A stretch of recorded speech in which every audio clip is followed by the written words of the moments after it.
you filthy animals. It's Wednesday. There it is.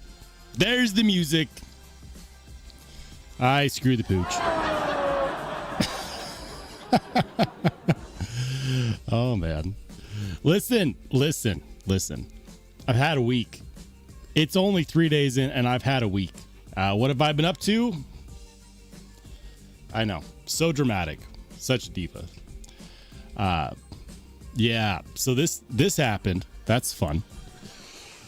That's throwing a wrench in things. Is the mic on?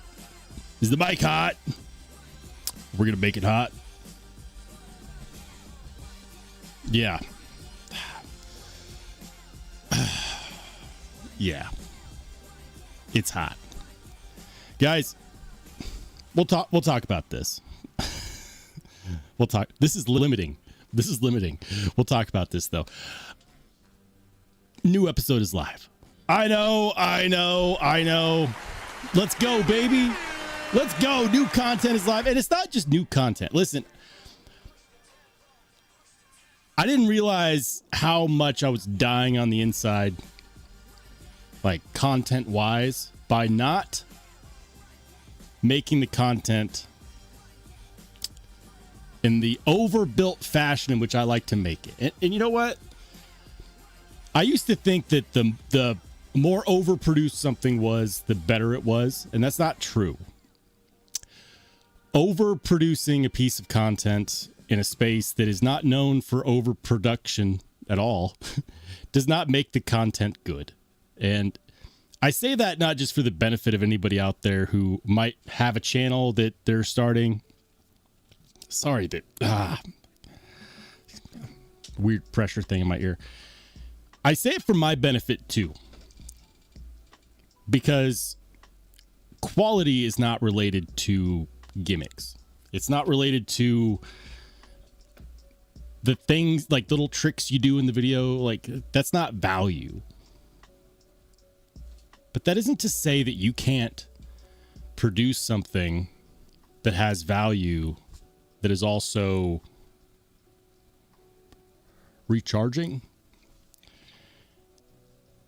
And what's really interesting is that I was on hiatus for like 2 weeks, maybe 2.5 weeks. It might have been the single longest period of time in the last 4 years since the channel started that I haven't made content. And it's kind of awkward to talk about because I wanted to, but I didn't. I have so many different things to make content for. I've got Steel Snobs. I've got the review stuff. I've got how-to videos that I want to make. I've got all of this stuff that I want to do. And I'd sit down at the end of my day and I'd look at the wealth of things that I need to do. And I just wouldn't do it. I would look at it and say, you know what? Like, I should just do just a top-down shot, single take, let it ride. And I tried that. I have several videos recorded just like that. And then I'd go back and watch them and I'd be like, I hate this. Like, the commentary is there. I just hate this. I'm going to make something else. And I wouldn't release it. And so I have several like half-baked just pieces of content. And then shout out to Knives Fast. Reached out to me, said, hey, you want to make some content for this? And the first thought in my head was yes. And then I looked at my table like, well, I've got all these knives that I need to make content for. I don't want to leave Casey hanging. I started to think about it like, I'll be like the umpteenth reviewer to make a top-down review, talking about the same things, same specs. What kind of value can I bring? And that's when I realized I got to do a cut test. I got to do a legitimate cut test. Because a knife like this deserves it. I need a stiff competitor. Stiff. A stiff competitor. A very... You know what? We're not going to go there. but I need something that's going to perform well to give people the context of just how good this is. So I put it up against the Nip Large. The Nip Large is a fantastic knife. And for anybody that watched my video on this, I don't want the takeaway on that to be, oh, the Nip Large sucks. Because it doesn't. It's a fantastic knife. Super slicey. Very well made. Vosti doesn't make bad knives. They just don't. So I wanted to give it a stiff piece of competition.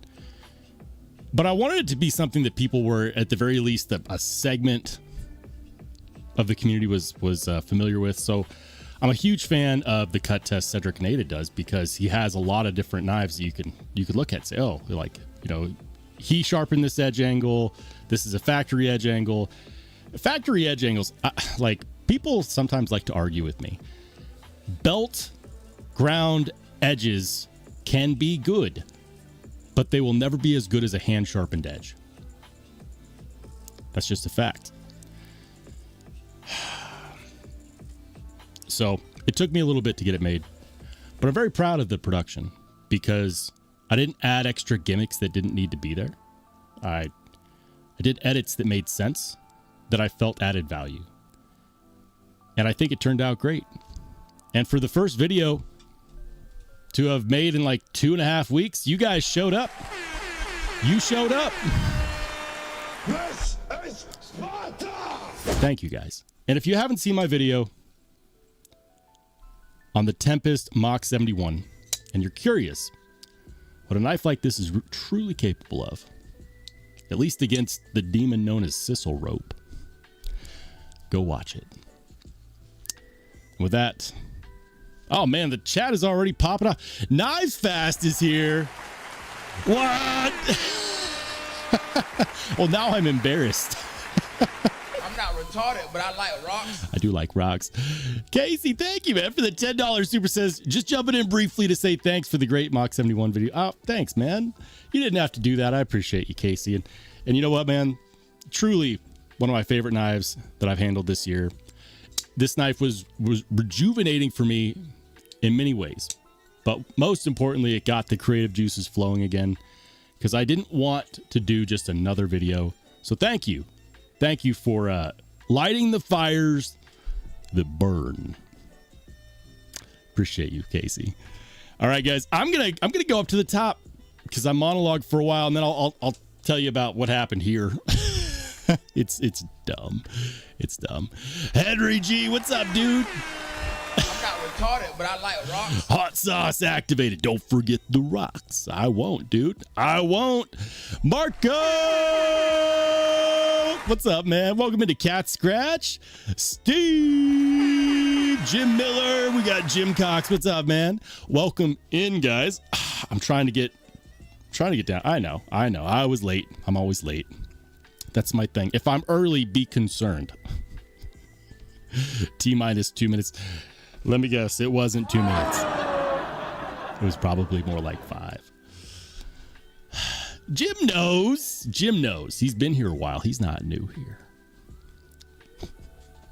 Thanks, Jim. It's like, I'm just trying to be honest. Just trying to be honest. Welcome into Ed B. We got laid off Pete. Dirty Dan. What's up, man? Welcome into Truckin'. Good to see you, brother.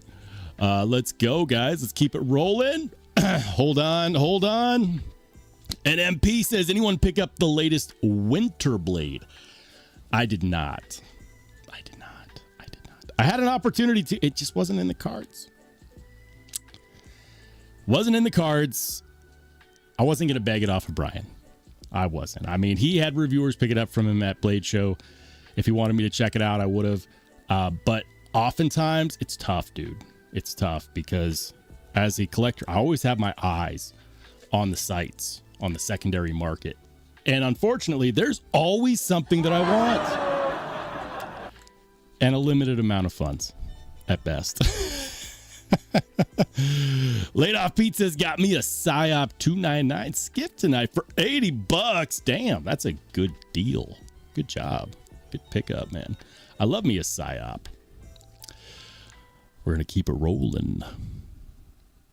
It's like, that counts. Chlorine is an aphrodisiac.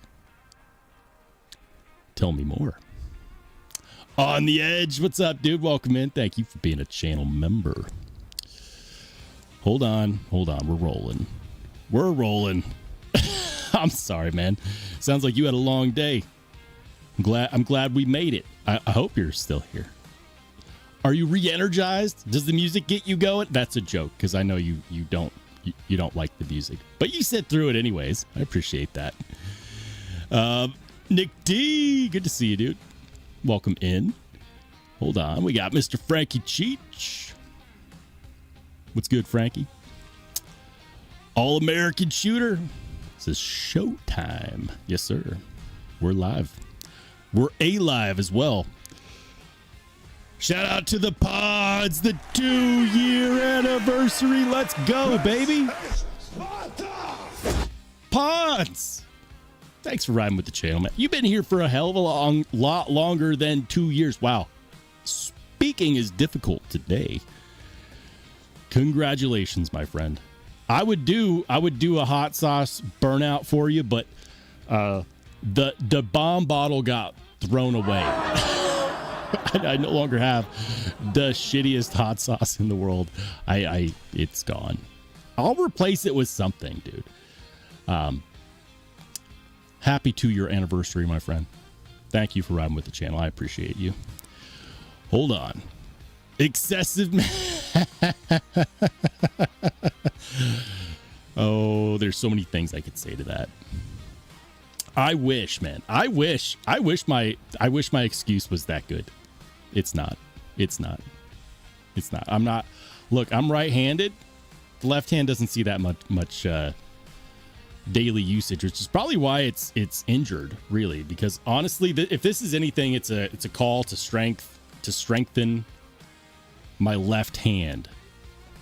Like, my offhand has always just been used to hold stuff in place while I do other things, like hand sanding, like rope cut tests, which it's part of it, but we'll get there. Tom, what's up, man? He says, home run on the creation of the new series. Thank you. I'm excited. I've got interest. The people have spoken. Everyone that has commented on the new series type is excited about it. People are piling in suggestions, and they don't just want to see the high performing stuff. They want to see the context steel too, like, the 8CR13 MOV from Spyderco, because it was done right. They want to see the Magnamax. They want to see the 15V, the Rex 121, the K390. They want to see it, baby. And I'm here to give the people what they want. And there's so many good knives I could make cut test videos for. And the Sissel rope is available, at least as of right now. I can buy it on Amazon. If not, I'll just get something comparable. But Sissel rope can... Sissel rope. I never truly understood how much of a pain in the neck, or in this case, the hand, Sissel rope really is. Stuff is fibrous. And here's the deal. You'd be like, well, does it really do damage to edges? Yes. You know what this is? This is a handheld microscope that has an attachment to go on the phone. That was intentional. It was not intentional. It's okay. I'll find the clip later. Anyways, this is a handheld microscope. Little clip pops on there. You pop it on your phone and you can take pictures and record. I looked at the edges after the cut test, and you could see little ridges in the edge that you can't see with the naked eye. It's bananas. Absolutely bananas, dude. This is super cool, by the way. This is like $20. $20 for an actual microscope. It's what's the power on it? It goes from 100 times to 250 times. Not the most powerful microscope, but honestly, super freaking cool. You can see your edge bevels, the striations, 1,000 grit striations. I posted a picture in the Discord earlier. It's cool. It's cool. We're gonna do more with that, about that for the new series. No idea where the clip went. Damn. Where'd you go? This is why I can't have nice things. Hey, what's up? Stevie says, hey guys, thanks for hanging with me. Imagine kicking a drug that makes the teacups and Hummels waltz in perfect 3/4 time. And the Lilliputians peek around the corner to look at you. I don't know what a Lilliputian is. We might have to dig into that. I'm a uncultured swine. Forgive me.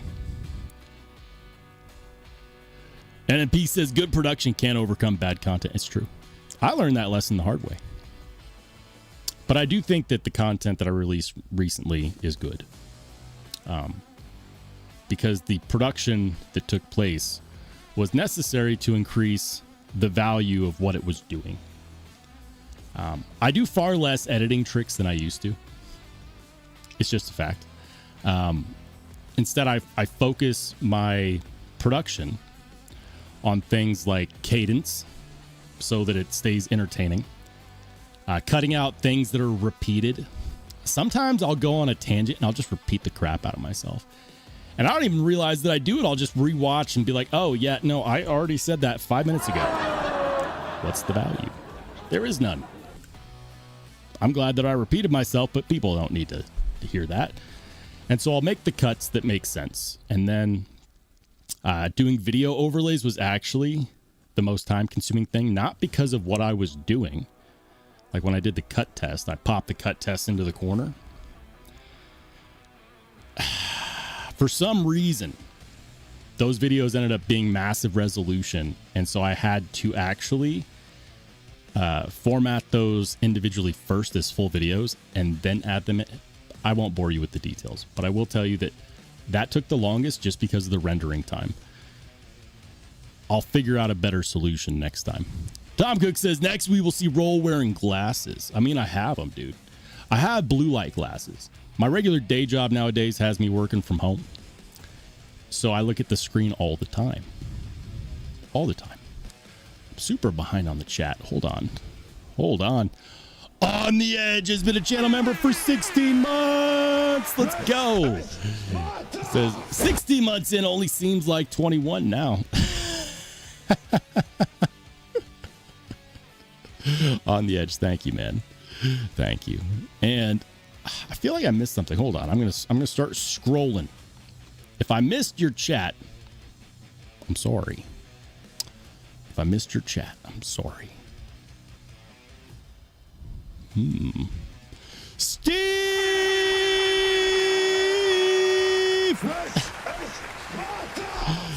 Thanks for the $20 super, brother. He says, towards your patent. Patent? What are we patenting? Are we talking about knife design? We've been talking about knife design a little bit in the Discord. I would love to design my own knife. I don't know if it would be patent worthy because I'm not sure if I would be creating a new mechanism or not. Although that would be fun. Something that has to happen first, because I absolutely refuse to just put my name on a knife that somebody else designed and then hand it to an OEM and say, here, use my name.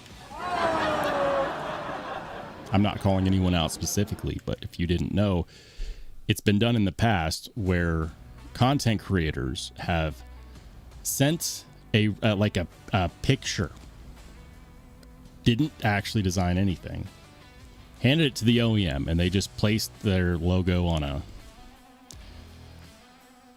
knife somebody else designed. I'm not going there.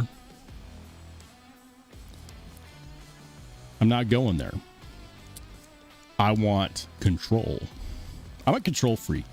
You guys know this. So I want to learn CAD. I'm good with software. I've taught myself all kinds of different software.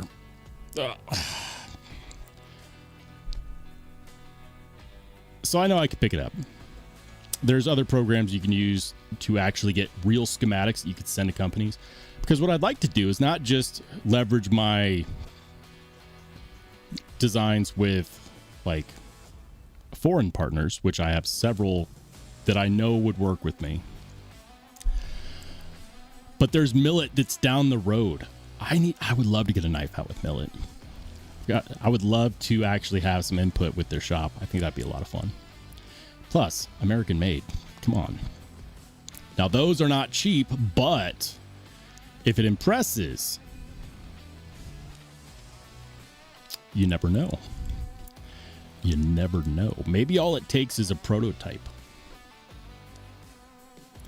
The community has spoken. They will pay for quality. It's why the Oz Rosie drop the other day had more knives available in that drop than ever before, and they still sold out in a minute and a half. It's not because people aren't willing to pay. And I think that needs to be said. You know, a lot of designers, they go with China because of two reasons. First is cost. They're afraid of reducing their demographic right out of the gates. Two, and I hate to say this, but Chinese OEMs just tend to be more reliable on their deliveries. The horror stories I've heard from friends that own knife companies about the reliability of U.S. OEMs. It's kind of nerve-wracking, but Millet has a good reputation. So, I got some work to do, Steve. I need to get to work on CAD. Maybe right now would be a good time to do that. Okay, I haven't talked about this yet. What happened? What is this? So I was experiencing some tendonitis after the rope cut test. And it started off as just like soreness in the hands. And I said, okay, whatever, soreness. I'm a big boy. I'll take a Tylenol. And in a week, I'll be fine. Been here before. Keep in mind, like, the soreness came after spending like 2-3 weeks doing a lot of hand sanding. I was practicing knife finishes. Working on knife finishes is a lot of fun. Like mirror polishing, a lot of sanding. Acid washing, not necessarily a lot of sanding up front unless you screw up, which I did. I learned by screwing up. So I did a lot of hand sanding there too. And then the coup de grace was the cut test, which was extended. 720 cuts on one, 1,020 cuts on the other. And the whole time, this hand was pinching and holding rope. And I don't generally cut like that. So the hand was being used in a way that it's not normally used to. So it was really sore. I have hypermobile thumbs. Ever since I was a kid, I could pop out my thumb joint right here painlessly, at will, no problem. I used to do it as a party trick. Well, it was weird. My hand felt weak. And so I was trying to stretch out my hand. And my dumb ass decided to try popping out my thumb, thinking, oh, it might stretch stuff. Oh, it stretched stuff. I sprained the hell out of my hand. And then the problem was that the hypermobility increased to the point where any pressure on the tip of my thumb pushing it back would cause my thumb to pop out of place painfully. So it's been like that for about 3 days. I wrapped it the first day, and next day it started to feel a little bit better. I took the wrap off. Dumb. You need to give it time. It dislocated minorly several times. Pain again. Rewrapped it yesterday. Left it wrapped today. Went to the pharmacy and got this. This is called a thumb spica. I don't know. It immobilizes the thumb. It's not stiff enough. I need a stiffer one. The level of stiffness on this is not good enough because life. Anyways, limited mobility in my left hand, not because I was having fun. I wish that was the reason. But because I was dumb. There you have it, guys. Now you know. See Kobe with the 5 gifted memberships. Let's go, baby. Thank you, man. Thank you. And congrats to anybody who got a gifted membership from Mr. C. Kobe. Thank you so much for your generosity and for your support, guys. Your support means a lot. Means a hell of a lot. The chat is doing weird things over here. I switched the view to something else and it deleted the history. So I literally can't scroll up to older comments. But I wanted to say thank you to everybody. If I missed you, keep talking. We'll get there. Dale Lane says, I never dreamed I'd know what sisal rope is. I actually have it set up on my desk because after the first rope test, I wised up. It's coiled on the ground and then it goes up and it loops around one of my rafter beams, scaffold beams, that holds the camera and a couple of my lights. And so weird doing it with my right hand. Sisal rope. Sisal rope. Stupidly fibrous and tough. And a pain. To cut through. Like the amount of pressure it takes to cut through that. I learned real quick the best way to cut through sisal rope cleanly is to focus the apex of the cutting power part of the edge at an angle, just like if you were trying to get a cutting advantage with cardboard. Because trying to go straight down, pain. And that's part of it is that I was holding on with my left hand the whole time, gripping it, trying to keep it together because that stuff is twisted. And if it untwists, good luck cutting it. It's just a pain in the rear at that point. C. Kobe says, today has been a relaxing day. This is a good way to end a good day. I'm glad you had a good day, man. Glad you had a good day. Ed says, dropping that was good for it. It'll make it sharper. I mean, this is mostly plastic. It's $20. It's $20. I don't know where the clip is, which is important because the clip is how I can get it on my phone. And then I can take video and pictures from my phone. And I can zoom in and out even more on my phone, which is really freaking cool, by the way, because you combine the two. You know what? Nerdy stuff. I need the clip. Not anymore. It's not. It'll be fine. This is why we can't have nice things, though. That's why I go with the $20 option instead of like the $200 option. It's true.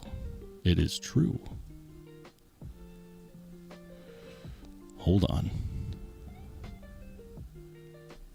Hold on.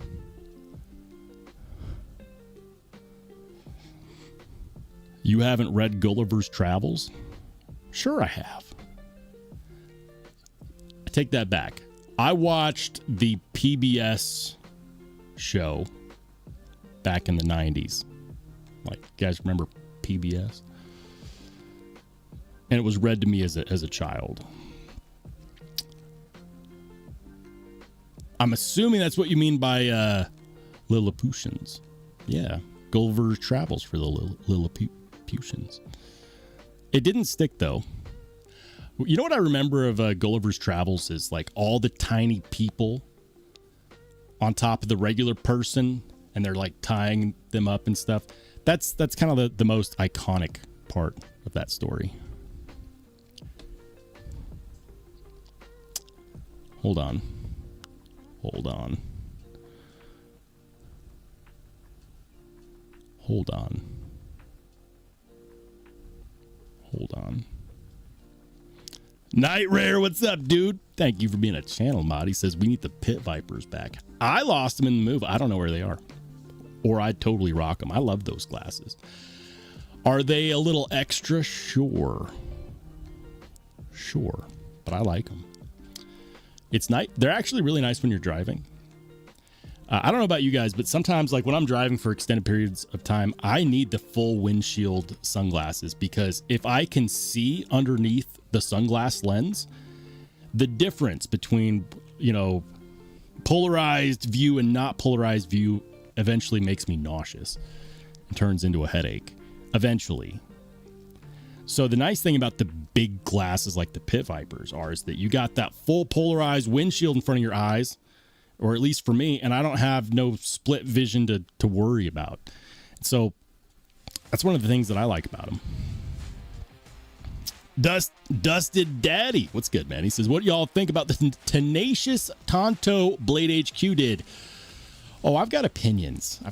Somebody mentioned this in the Discord the other day, and I don't want to rain on anyone's parade, okay? I don't. But I'm disappointed in Blade HQ. I truly am. Let's see. Do they have it listed up there? Tenacious. Tonto. Hey, they do. A lot of people love the Tenacious. Spyderco Tenacious. I'm not one of them, okay? Like, here's the deal. Spyderco Tenacious fills a specific void for a specific group of people. It's the people that want to buy a quality knife without paying the price tag that Spyderco demands these days. And I get it, because you know what? Like, I've unfortunately gotten to the point where I look at a, $150, $200 knife and I say, oh, that's not that bad. Bananas. I still remember the first Spyderco I bought. It was a Spyderco Manix 2. And it was in DLC, an S30V, black G10. And I think I paid $180 for it. And I was sweating a little bit. I was like, I can't believe I just spent $180 on this folder. Better be good. I remember I shared it on Reddit. And somebody said, I'm so sorry. I said, why? They're like, because it won't be the last Spyderco you buy. And it wasn't. Not by a long shot. It also wasn't the most expensive by a long shot. So I get it, right? I get it. The Tenacious fills the void for the people that don't want to spend a lot, but they want to get a Spyderco because they heard that Spyderco quality is good. Okay. I get it. This is not the Tonto that people wanted. Myself included was disappointed when Blade HQ hyped up the PM2 Tonto drop, and that it seemed like the queues meant nothing. They said, oh yeah, you're like your Blade Club membership will mean that you are in and you can participate at this time. But that didn't happen. I was confused. Everyone was confused, because what Blade HQ did not tell people was this is when you can get in the queue to get it, not necessarily when you can go and hit add to cart. They just conveniently left that out. And so I was confused. Everyone was confused. Everyone was refreshing and jumping back in like, why can't I click the buy button? My Blade Club tier is going. Why can't I do that? And Blade HQ said, guys, like, don't worry. We're going to continue to come out with these as we're able to get them ordered. So our goal is to get a Tonto, whatever, in the hands of everyone that wants one. Cool. I believe they will. I believe they will continue to have them made, because I believe that a lot of people that were able to buy them were bots. Because a lot of people just kept exiting the queue, like myself, not knowing how to actually get in. And then by the time they figured out, oh, they don't mean that you can buy it at that time. That's just when you can join the wait list. Some people really like that format. I think it's cool that they tried something different. But they didn't tell the whole story with what they were doing, and that kind of bothers me. That rant aside, this is not what people asked for. I think this is what people settle for. Why are they... If they would have released this at the same time as the PM2 Tonto, the last drop, that would have made sense. But this seems like a halfway measure. And I'm not saying that the Tenacious is a bad knife. It's not. But it's also not USA made. It's not made in the Golden, Colorado factory. Fine.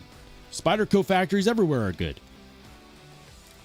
I guess, like, something you need to know is that when it comes to China, Chinese factories retain more control over the products that come out of their factories for US companies than any import factory that does OEM work anywhere in the world. China retains more control. So, am I saying that the quality of knives coming from China's or from Spyderco's China factory? Keep in mind, Spyderco can't own a China factory. They can't. They don't own the factory over there. They partner with one. Whoever they partner with is who produces those. It's up to Spyderco to decide what's up to their standards or not. And I'm here to tell you that Their best factory is Taiwan. Second best factory, Golden, Colorado. Third best, Japan. And I mean, then they partner with Lion Steel in Italy, who does a good job, but that's not them. So essentially, you're paying for a Chinese logo Spyderco, and hope, and cross your fingers and hope that Spyderco quality control checked all of them. I mean, I don't get excited about a Tenacious any more than I would any other knife made in China, which is to say that I like knives made in China. A couple of the knives that I have on the table today were. I just, $75, sure. I'm not excited about it. I'm salty because it's a Tonto, but it's not the Tonto that I wanted. So, am I saying that nobody should buy it? No. If you like the Tenacious and you like the Tanto and you want an exclusive or a limited, then yeah, go for it. Absolutely. I'm not buying it. I refuse. The next Spyderco Tanto that I buy is going to be a paramilitary 2 Tanto, because that's the one that I actually want. I'm not going for their half measure. I don't really support Spyderco's China-made knives just because I know that they lack a lot of control that they have in a lot of their other factories. It's not even their factory. You can't own a business in a communist country, guys. Like, you can't own a Chinese business in the country of China. You just can't do that. It's not their factory. Who's making Spyderco's knives? I don't know. Do you know? I don't know. That's my rant. Dusty Daddy's like, dude, why did I ask? Listen, if you like the Tenacious, go for it. It's a limited model. The Tanto is different. It's cool. It's not for me in much in the same way that none of the Chinese Spydercos are for me.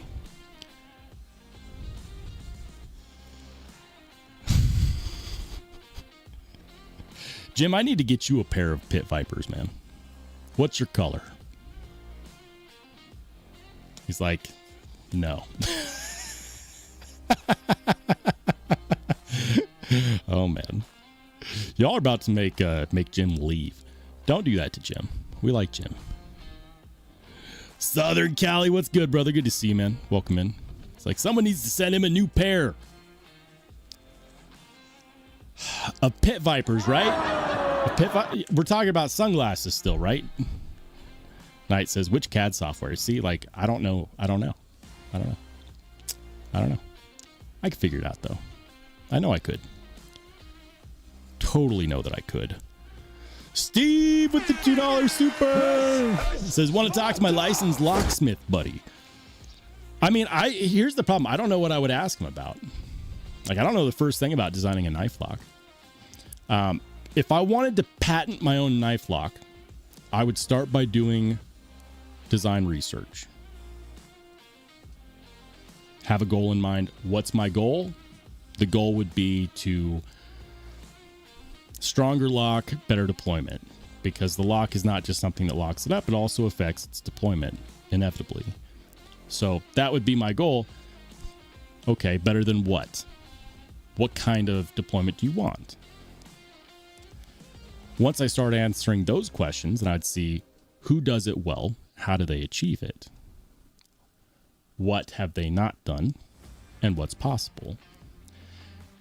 Then you come up with a concept, and then you start designing. That would be the process I would go through. Until I get to that point, talking to anybody that knows anything about that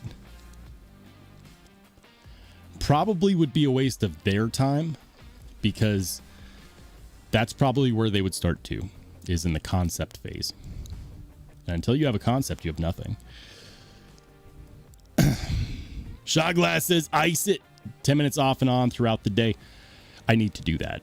I do need to do that.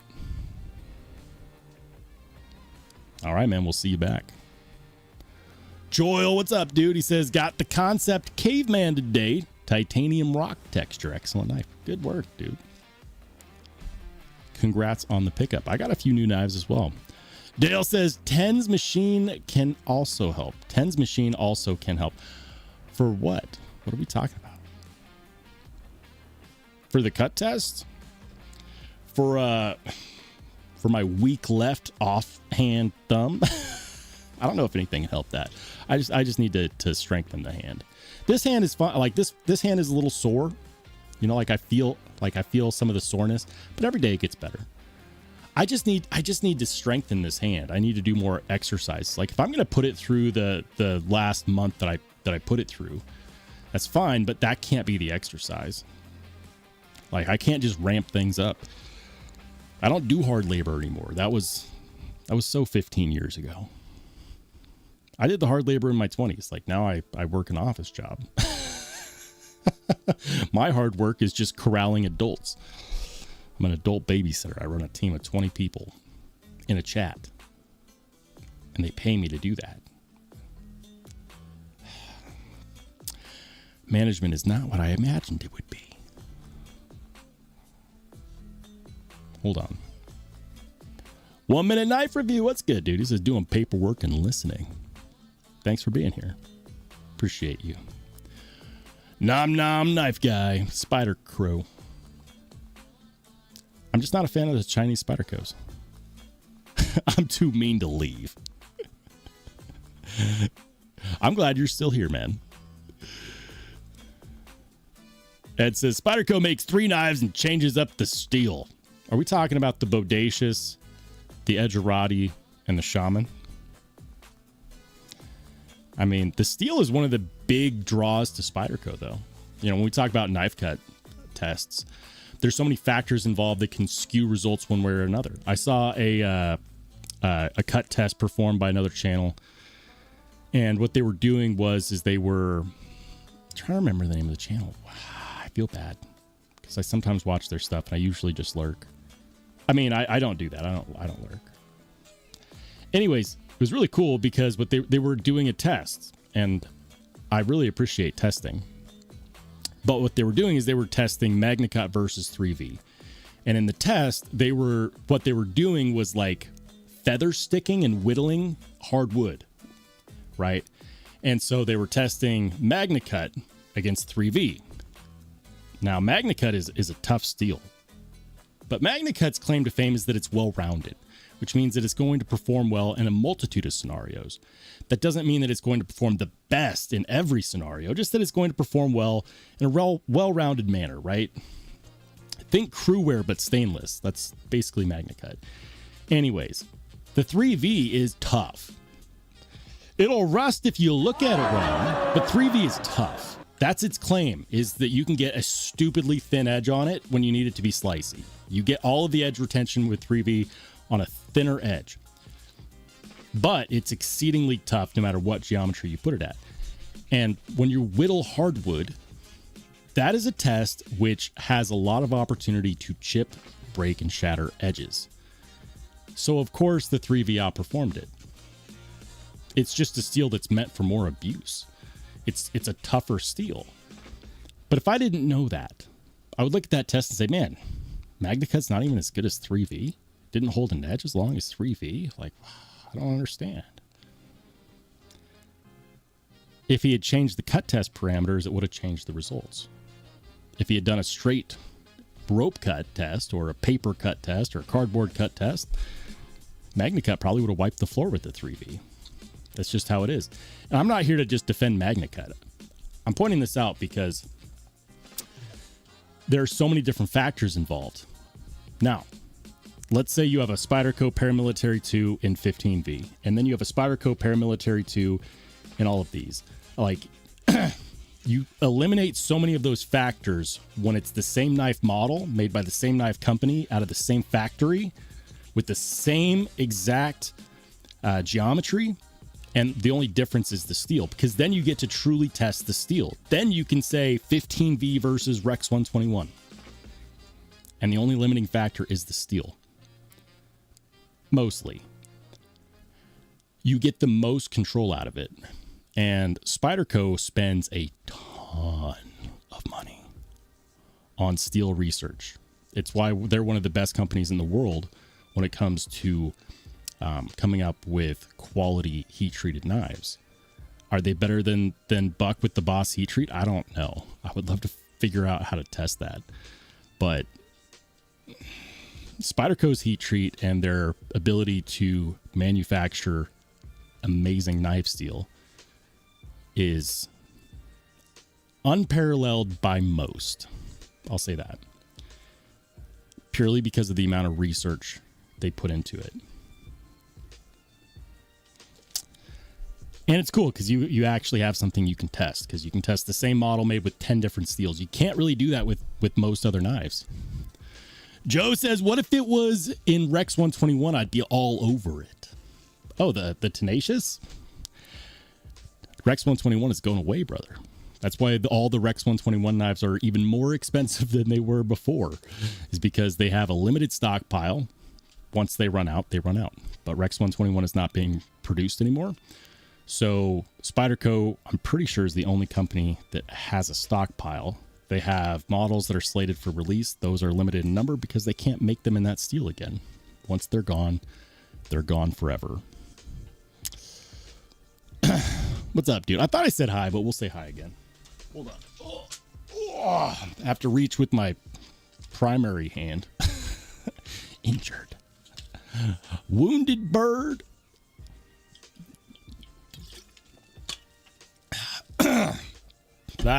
Okay. Now I can talk better.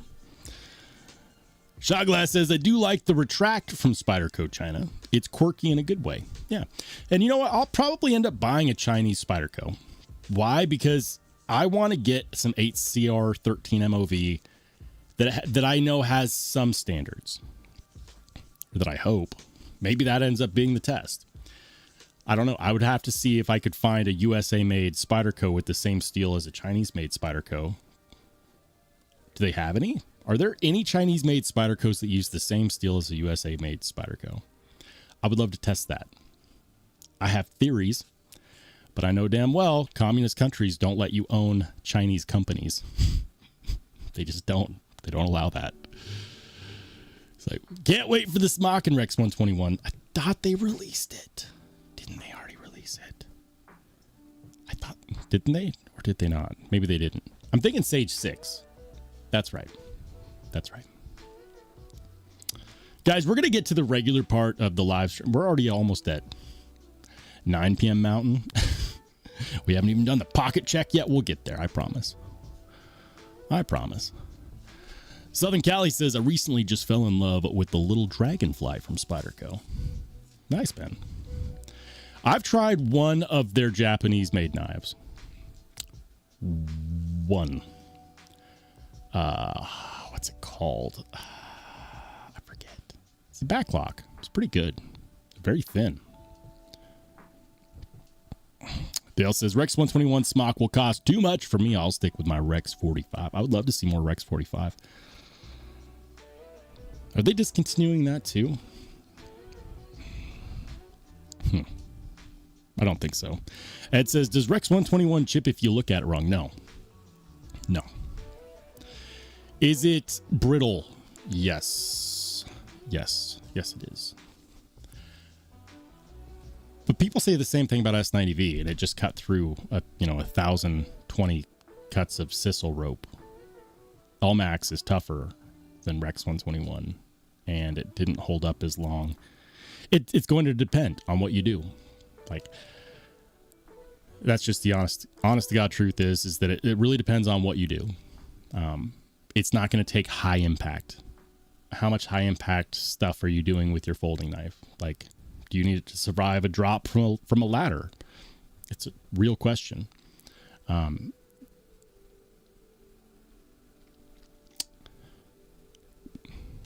really just depends. Randy says the Tenacious was my first decent knife and the gateway to the problem I have now. And many people are like you. Many people started off with the Tenacious. Absolutely. It was available in Walmart, for crying out loud. So yeah, no, I get it. And I'm not saying that Spyderco's Chinese-made knives are made poorly. I want people to understand that it's not Spyderco that's making them. It's Spyderco's logo but they don't own the factory that makes those. They probably have the least amount of control out of any of their foreign factories, period. Why? Because communist countries retain most of the control. Doesn't mean that they don't have them made well or they don't have them made to their standards. I'm just saying. There's a reason why they're the least expensive, and it's not because production just costs less in China.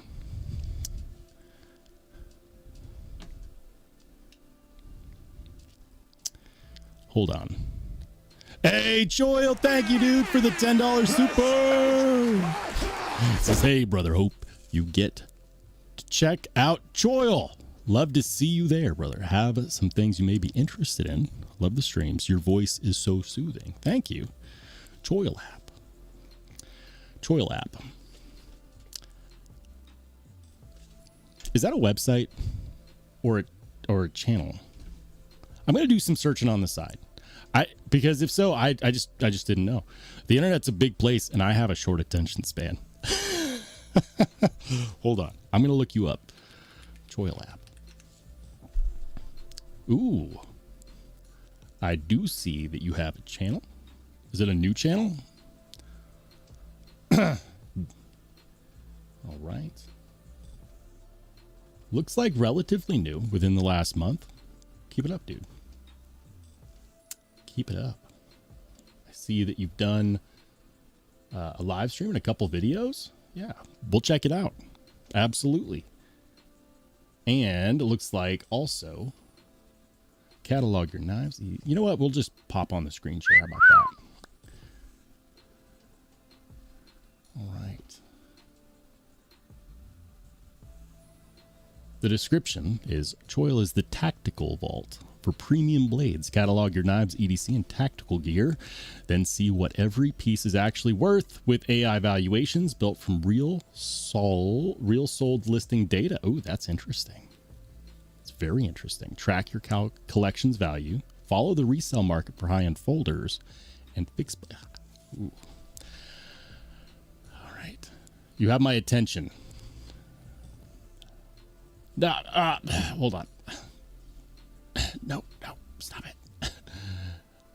I got a new mouse that has a lot of macro buttons, and the problem is that you guys can't see it, but like I just clicked one accidentally and it wanted to take me to Microsoft Copilot. So anyways, hold on. All right, Choil app.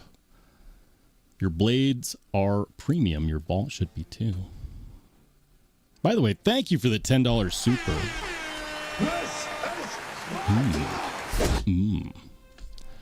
I'm getting kind of excited. I love it when tech is built around knives and knife collecting. I always need more validation for my addiction. Unlimited knives, cloud backed up and synced across phone and web. What is going on here? What is going on here? I'm going to clear your comment. I'm going to clear your comment just so people can see the whole screen share. Thanks again for the $10 super, and we're going to check out the site right now. All right, drops. What do we got? Let's see. Food Force Drink Powder Orange 5G. What is this?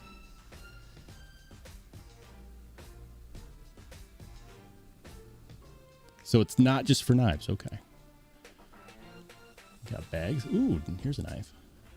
Paraframe 1, LST Ultra, drab red, Gator clip point, plain edge, truss, strong arm, iPhone 11 case. Okay.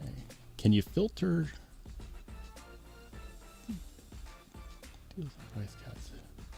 Brains backpack. So it looks like you can track a whole bunch of stuff on here.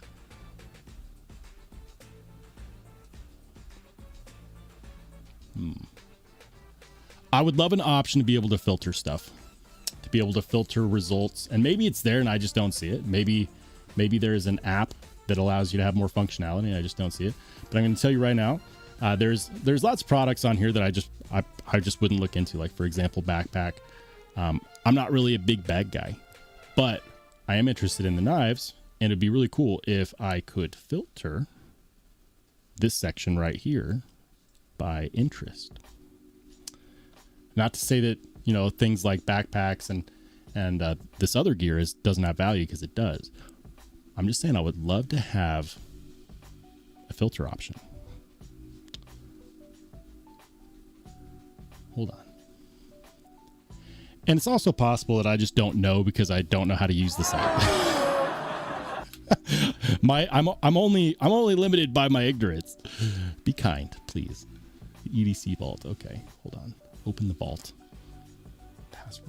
Passwordless by design. Ooh. All right. We might have to come back to this, but Choil app, I will definitely check out the tool, the website, and if you have an app, I'll check that out too. And if I like what I see, maybe we could feature it on the channel somehow. Love to do that for you. Guys, now would be a good time to go ahead and switch on over. But the theme of tonight's live is actually Wednesday is New Knife Day, and there's a reason for that. So before we get to the pocket check, I thought I'd go ahead and share my dirty backdrop. Ugh. I need to clean this thing. New backdrop, and it's already messy. It is a New Knife Day, fellas. We'll get the... my left hand is so useless now. We'll get that out of the way. I got several new knives. I mean, I guess technically they're not all today, but we're going to talk about them. Boom, check it out. Remet released the new RT Peregrine Falcon, and they nailed the color schemes. You guys remember when these first came out and they had the like the lightning anno, and some people really like it. I loved my Peregrine Falcon. I had the old one, and then I had the next one they did after that with the lock. And I know that I mentioned at some point that I would love to have a Peregrine Falcon where the bolsters were crystal tie. And then this month, when I saw that they were releasing that, I said, hey, I would love to check that out. Look at it. It's freaking beautiful. I believe these are available now. Look at that. Blacked out version. And I think this is blue crystal tie. And you're like, what do you mean you think? It looks purple. It looks blurple. You can't really trust this because titanium that's been anodized tends to change color a little bit when you get your hand oils on it. So I believe this is straight blue. If I rub this off with rubbing alcohol, rub my dirty mitt grease off, I think it would probably be blue based on my experience with them. But it is kind of cool to see it turn that shade of purple. It's really freaking cool. It's not a finish, guys. It's a process. The process to make crystal titanium is more closely related to the process to make Timascus. In fact, I think crystal tie is considered a Timascus or a type of Timascus. I could be mistaken. I swear I read that. But anyways, there's actual crystal grains that have grown in the titanium based on the process it takes to make it. And because of that, you get a more scratch resistant, harder titanium, which is fantastic. It's also harder to work with. And then they anodize it to get the colors. Could you etch it and take away the color and get like a gray crystal tie? Absolutely. Just be really careful if you use that wink crap because it's hydrofluoric acid and it's awful. It could damage you before you even realize what's happening. We talked about it in the last live. Anyways, this is super cool. New RT Peregrine Falcon release. I'm going to do a video on it because I have new things that I want to say. It's going to be worth talking about. The next thing is, this guy right here. I'm so bad. I'm so clumsy right now. This is a new Heretic Crochet. And I know you guys saw the other Heretic Crochet in aluminum. That one's the Blizzard worn. This one is marbled shredded carbon fiber. Bronze acid wash blade. I'm gonna tell you something that annoys me about this knife. I got excited because NC Blade had this listed as M390, and it's not. It's actually MagnaCut, and it's stamped on there, MagnaCut. And they have it listed as M390. I reached out to them and said, hey, you guys need to fix your listing. Like, I don't want to return it, but fix your listing. Like, that's a pretty big deal. How do you sell something as M390 when it's clearly MagnaCut? It wouldn't have stopped me from buying it, but that is a huge freaking miss. I know I can't be the only one that cares about that. I was kind of excited to get one in M390 because I already have one in MagnaCut, and I was going to do a cut test between the two of them. Like, that was a big motivating factor for me. Like, okay, Heretic MagnaCut versus Heretic M390, same knife, different steel. I was excited. But no. Regardless, this is sick. I love it. The carbon fiber gives it a completely different feel. The design is a tiny bit different. This one is a little deeper. It's milled out a little bit deeper. It's a lot lighter. And I love the aesthetic. Also, for some reason, they did T6 body screws. I'm going to have to reach out to them about that. I don't know if that was intentional. It does mess with the tolerances a little bit. And they're supposed to be modular, so you'd think that things like the hardware size would be the same, but no. T6 body screws on this one and T8 body screws on this one. I love them both dearly. Are you going to sell one? Abso-freaking-lutely not. I'm probably going to have a crochet collection. Don't taunt me. This guy right here is the brand new, and this is the new knife day today. This is the anniversary edition Thunderbird V from Vosteed. And I gotta say, Vosteed makes it really easy to get excited about their limited edition knives.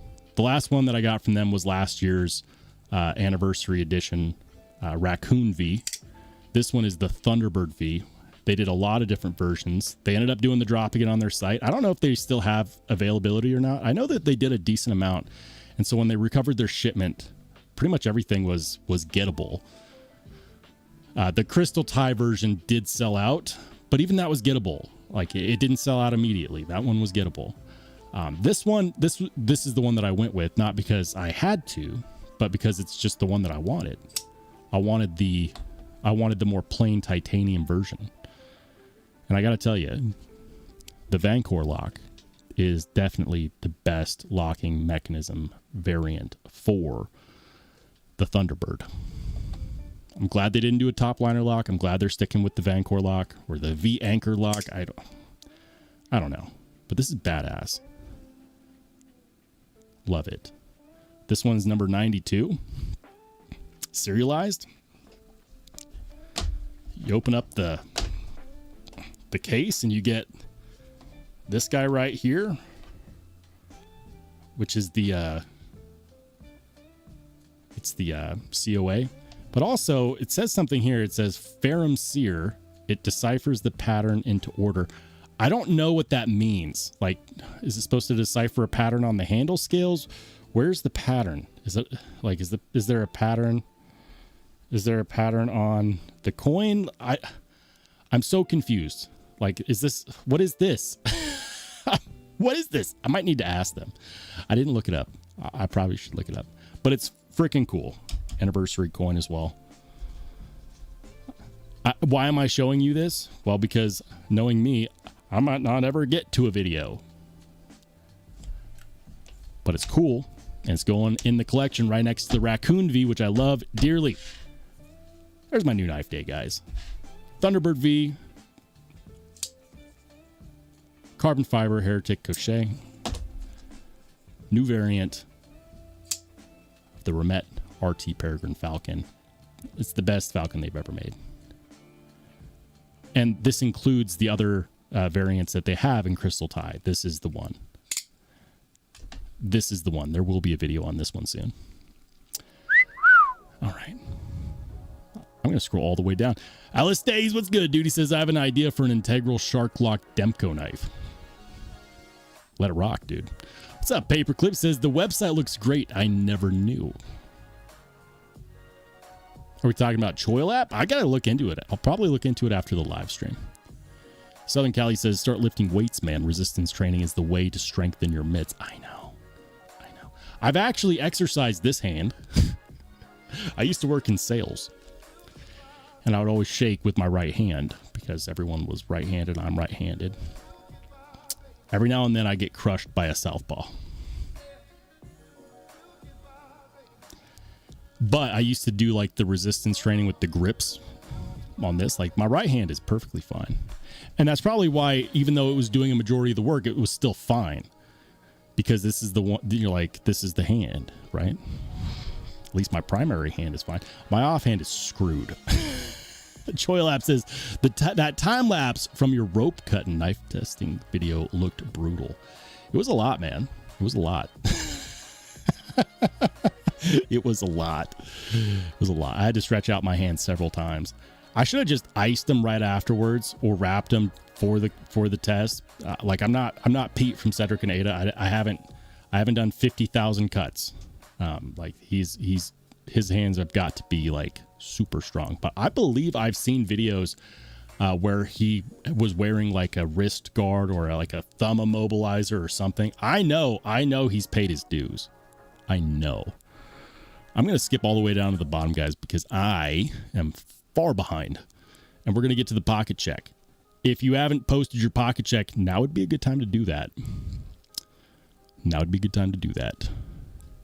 Hey, Night Rayer, I may have missed this, but thank you, dude, for the $2 super. It's not stiff enough. I need a stiffer one. I do. They have this as a level 2 support. I need more than that. I need more than that. Thanks for the $2 Superman. Bradford Mitchell, thank you for the $5 super. Says, have you put in an application to Gavin Hawk? You will get to live on his compound, be a part of a cult. The day you posted that, somebody, like, multiple people sent that to me. They're like, oh, you should go do this. No, there's no way. There's no way.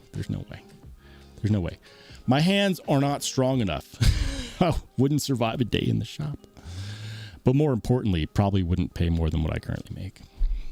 It'd be really fun and really cool. If I was a single man with no commitments and less debt, I would probably do that. But I'm not. Steve!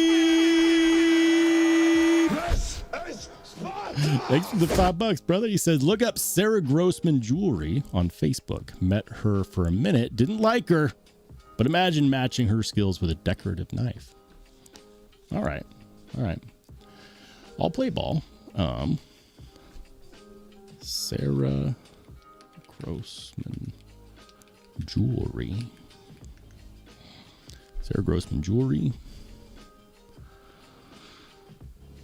Is it Paradox Jewelry? Hold on. I want to make sure that it doesn't go to my personal Facebook first. And of course it did.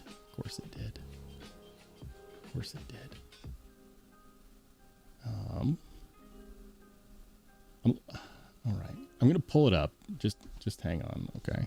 Just hang on. Let's see. All right. Nope, not it. There we go. All right. So this is what we're talking about. It's not my style, but she's got talent. Doing all of this stuff is not easy. She's got talent, man. Decorative knives. There are some knife makers that like their main primary purpose is art and not tool. And the ones that I've seen, who does it?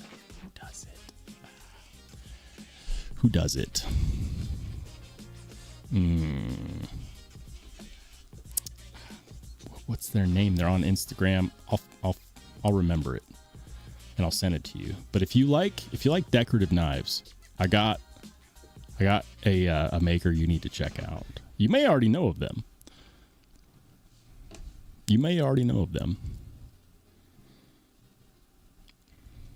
It's on the tip of my tongue. Damn it.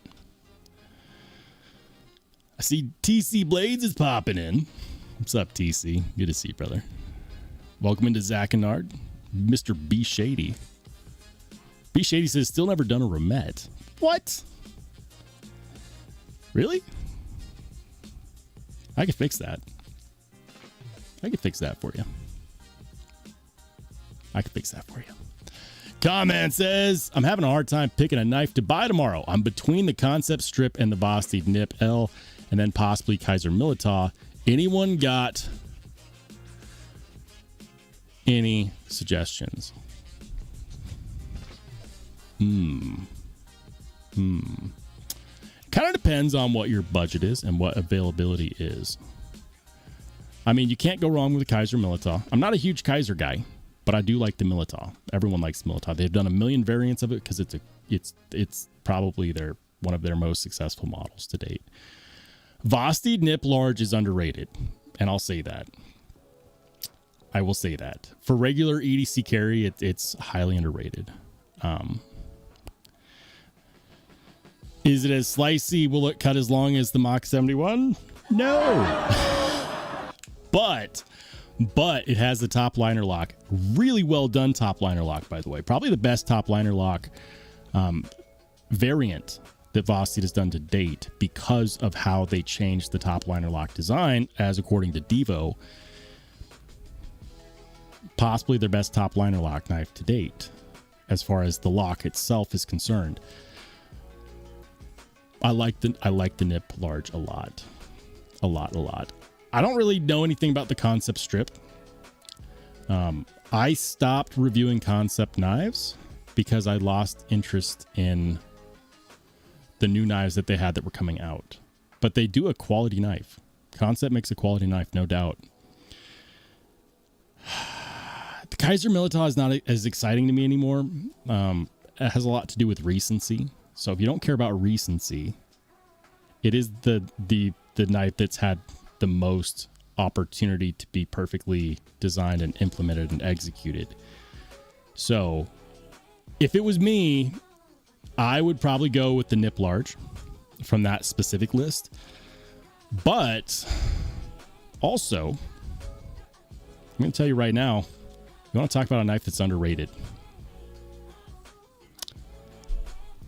The Remet RT Peregrine Falcon, especially with the purple, the blurple, the blue fade to purple crystal tie accents, M390 button actuated pivot liner lock, inset liner lock. So you could use, you know what? I need to save it for the video.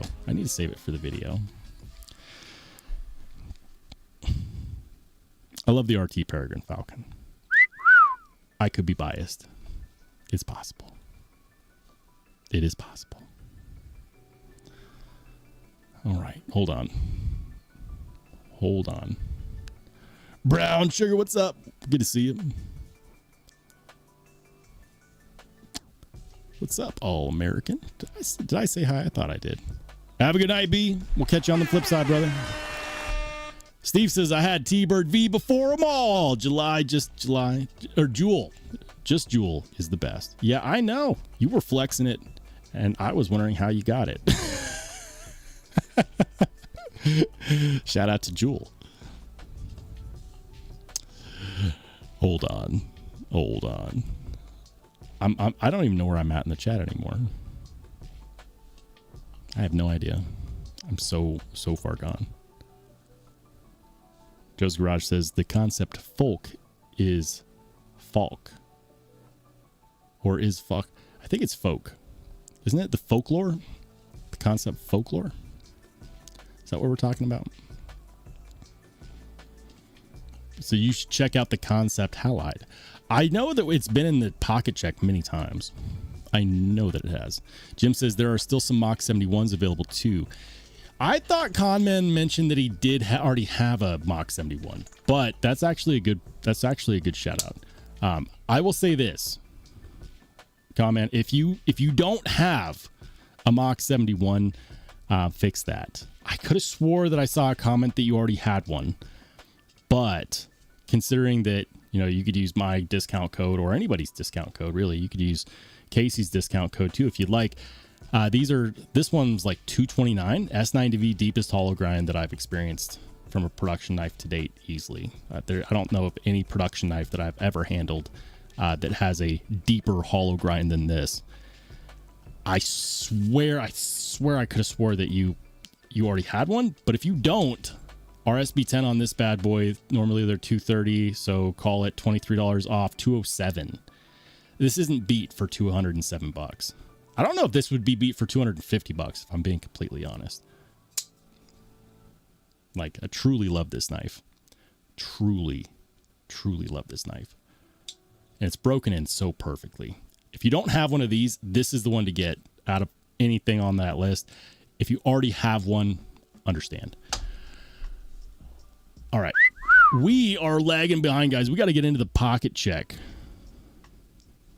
So, this is the Only Spartans Discord. If you want your pocket check to be featured on the live stream, you got to be in the Discord. How do you get in the Discord? Consider becoming a channel member. Channel memberships are inexpensive. You could join. Once you're in the Discord, you could stay as long as you like, as long as you follow the rules.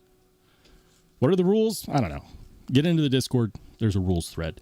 But the primary rule is the golden rule, which is don't be a dick.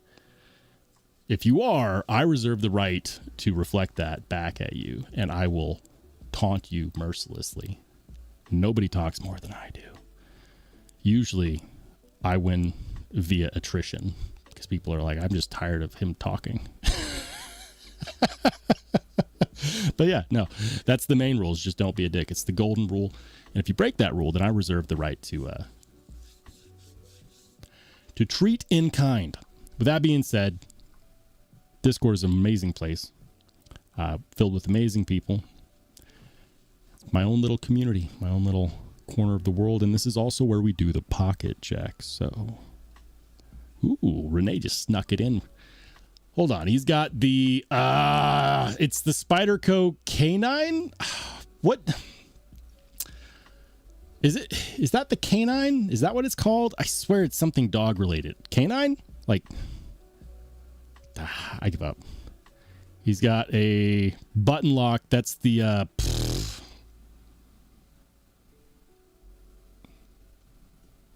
yep, the Chinese button lock and 8CR 13 MOV. He's got the Taiwanese. What's that called? Why is that? This is bothering me because this was actually on my list for quite a long time. It's got a hollow grind. It's made in Taichung, Taiwan, and I forgot what it's called. And then this one is, I give up. You're killing me, Renee. I should know. I know what, like, I've seen the names of all of these. This middle one was on my list. I'm just going to move on and failure. Laid Off Pete says, I'll take your Peregrine and raise you my one-off ghosted mod. I did. Ooh, hold on. Ghosted mod, huh? I like it.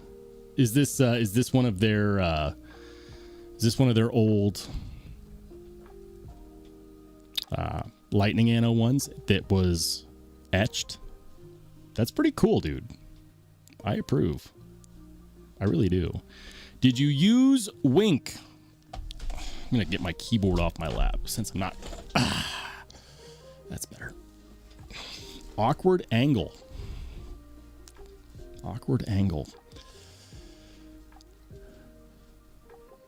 Did you do the etching yourself? I need to know. Hey, Steve, thanks for the $2 Superman. He says, never can lose with Remet. They've done a phenomenal job. They've grown so much as a company. And I have seen them grow from a completely different branded company, go through a rebrand, improve on their design aesthetic, improve on their quality. It's been a good journey for them. I am uncomfortable. I really like that. Did you sandblast the scales or was it just an etching on the scales? I need to know. And did you do it yourself? And did you use Wink? How are your bones? I'm just kidding.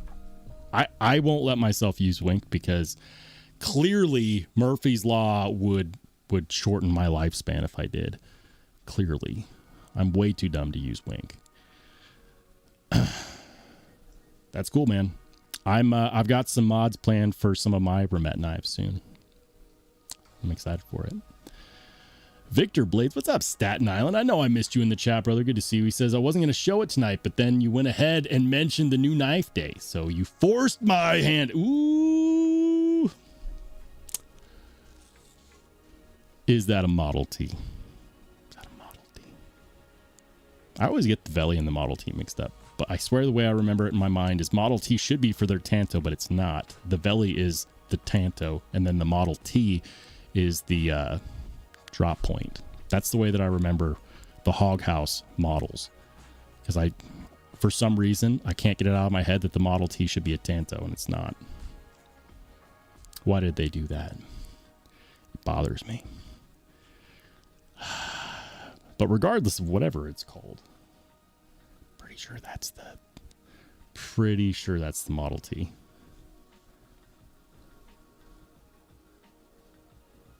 Oof. I need one. They're so expensive though. Damn. That's a good looking knife. Jealous. Wicked Dreams, what's up, dude? He's got a prototype. Is that his prototype? Whose prototype is that?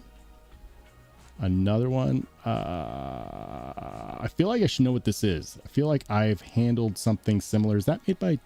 Who makes this? Why does it remind me of a Tuya Wrath? I don't know. I know that's not what that is, but that's what it reminds me of. Maybe it's just the blade? That's going to bother me. And this one's also a prototype. You freaking tease! Why did you do that to me, Wicked? You didn't even tell me what they were prototypes of. They're Ketuo prototypes, aren't they? Aren't they? Pretty sure they are.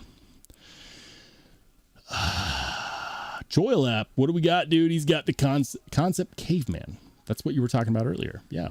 With the rock texturing. That's cool. That is really cool. I like it. I love it when you get rock texturing. Solid shot, too. Staten says, keeping it simple and light today. Wait, I thought you carried the Model T. I feel bamboozled. He's got... Ooh, I like the sticker, too. New York. Sorry, Staten Island. Staten Island. Clearly, right? That's the... I've never been to New York. I need to fix that.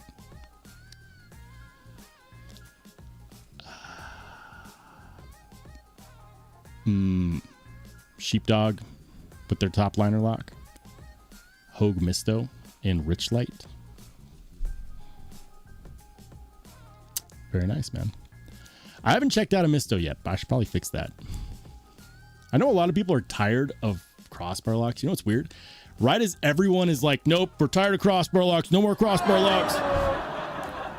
All of a sudden, I'm really getting into them. I'm like, wow, this new Heretic Crochet with the crossbar lock is fantastic. And wow, I love these microtechs with the ram locks. And I don't follow the trends very well, do I? A lion, not a sheep. What do we got? He's got the tie slim porcupine and S90V. Good, man. I need to cut test that one. I need to know, should I have done the tie slim porcupine and S90V against the Mach 71? Maybe. I just looked at the thin handle, to be honest with you guys. I looked at the thin handle and I said to myself, I don't want, that looks uncomfortable. That looks uncomfortable for an extended cut test. I'm kind of glad that I didn't now. He's got Acid Etch tie slim porcupine S90V and the Aries EDC custom micro. Solid, man. That is solid. Super solid. Love this knife. This is another knife that I picked up and I never reviewed. I meant to, and then I just didn't. I need to fix that. Roman Craig, he's got the 15V, the big brown bear shaman. It's been a while since they came out with these, but you picked a good one, dude. What is the far left knife for Dale Lane? Oh, Sever. Ooh, very nice, sir. Is that a kelp? That's a camo carbon kelp bed? Kelp bed camo carbon Hawk Talon, right? Am I right? That's kelp bed camo carbon? I think so. Looks hot. I love my Hawk Talon. And in case you were wondering, I actually did measure it. Its factory edge bevel should be somewhere around 23.5 degrees per side. Not super thin. I had to fix a chip on mine that I caused because I was dumb. That's how I know that, is that I ended up having to match the bevel. Sharpie trick. 23.5 degrees per side, roughly, for the factory edge. Super cool, dude. I love the Talon. On the edge has the Edgerati. I've heard only good things about this knife. I am not a fan of skeletonized milling at all. I don't search for it. I don't hunt for it. I don't value it above anything. I don't, but I am interested in the Edgerati. And I'll tell you why. Because I like the new blade shape. And because if I don't end up liking the skeletonized handles, I know I can just get some shaman handles and fix that. Because it's the same handle scales as the shaman. It'll fit the shaman. People hate when I say that. They're like, no, like that's part of it. You have, like, it's light and it's fast and it's high performance. And yes, I know. Is the blade any thinner than a shaman blade? Has anyone measured? I hope so. Truckin's got the new, ooh, that's the,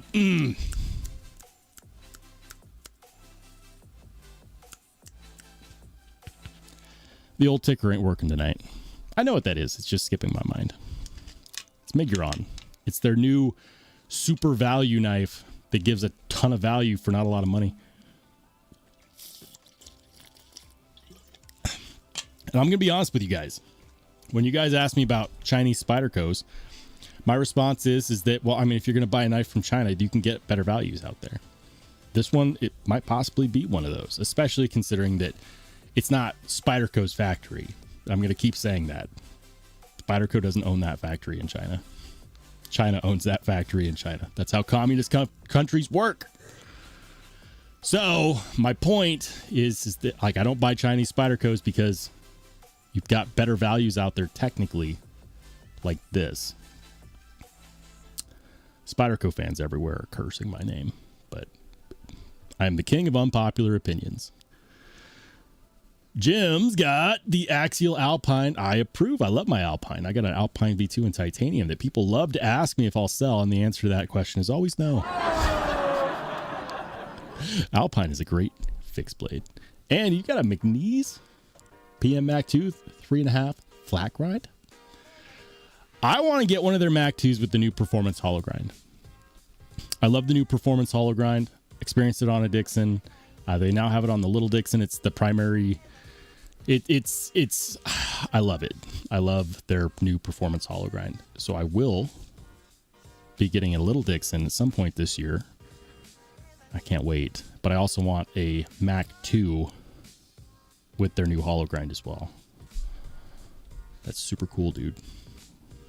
Nice carry. Dale's got... Oh, yeah. Drop point Umnums on. My man. My man. You already know. Look at that. Kaiser Militar. Crossbar lock Militar. This one is what they asked about on the far left. I don't know what this is. I have no idea what that on the left is. You have me mystified. I won't even pretend like it's on the tip of my tongue. I don't think I've ever seen that knife on the left before. What is that? You can't just drop an unknown piece of cutlery like that and not tell us. Don't pull a Wicked Dreams.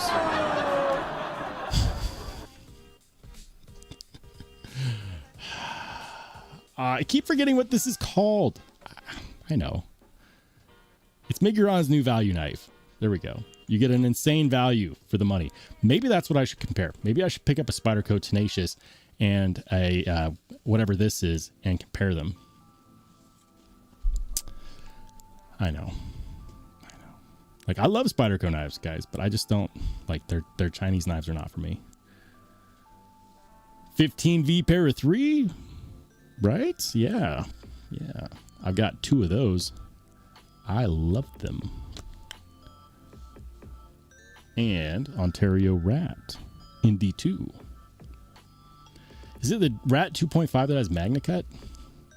That tested like really well, like 63 or 64 or something like that? I'm not sure. Frankie's got the Mr. Fury. This is the one with the wire clip that's not really a wire clip, right? It's like a milled wire clip. I kind of approve of that. Mr. has some really clean design language. I always intend to check one out, and then I never do. I never do, but every time I see them, I always remind myself, if you get the chance, you should check one of those out. That looks cool, man. I dig the thumb studs on that too. Ed's got the double decker day. And a nice tall glass of lemonade. Is that a Damascus clip? Is that a Damascus clip? I don't know. We're going to keep it rolling. Rob's Nerdy Knives has the Wee Knives Sword Fin, the Shergorov Neon Light, the Tactile Knife Bexter. No, that's not the Behar. The Bayer? Bayer? Isn't that how you say it? B-E-X-A-R? Bayer? He's like, he'll never get this. He always mispronounces it. I did for a long time, and then Ian Coates got really upset one time. It's the Bayer, right? Like, don't they pronounce it? It's either Behar or Bayer. He's got an all-access pass, a little short, snubby one. And that looks like a Raylight pineapple. Solid, man. I like it. Jim Miller's got the Warncliffe Wednesday going on. Asher Spiro Warncliffe, Rosecraft Mud Creek Congress, and the Jack Wolf Jacob Creates Collusion. I need to get one of these up here. Yeah. I like that Spiro. Southpaw's carrying a Spyderco Smock, a V1 Tri-Stash, and TRM Atom. There we go.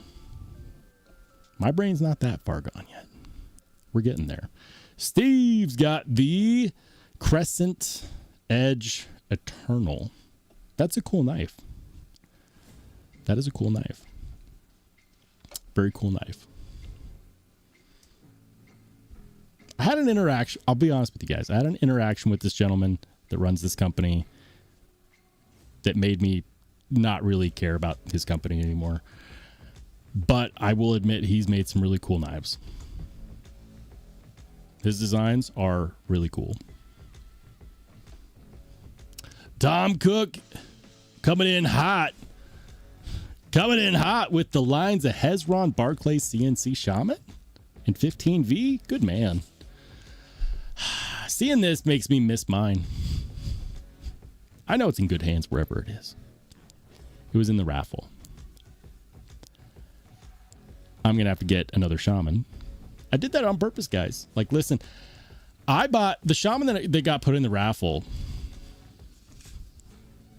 was S30V. I was always going to buy another Shaman.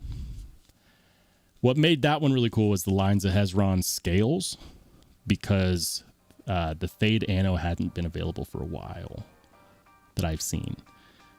And I think even now Barclay doesn't have them available. I know he has like maybe the plain ones available. But I need to talk to Barclay about doing like a super custom Shaman setup for me. That'd be fun. Love it, man. But this time it's like, what steel am I going to get the Shaman in? Because I'm not going to pick S30V again. I did last time, and then I learned.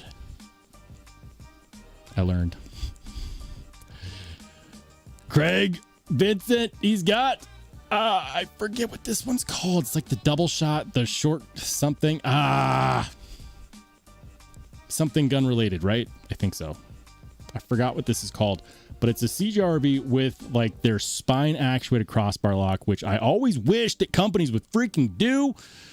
CJRB did it. They're not the only ones that did it, but they're one of the few, which is really cool. He's got an 8010. He's got a large Incosi. He's got that looks like a Buck 112 Ranger with coffee cans. That might be a Buck of the Month back there. Manix 2XL. And then this guy, which is that a Claymore? A benchmade Claymore? No, it's not. I'm not super knowledgeable with benchmates. I'll just be upfront about that. Dazed has got a Warning Wednesday. He always does this to me. Luckily, in this case, I know what it is because of this guy right here. This is a Manix 2 that he did a regrind on. Now, I asked him, I said, Dazed, theoretically, theoretically, if a fellow were to ask you how much you would charge to do a regrind, what would you say? And he said, no.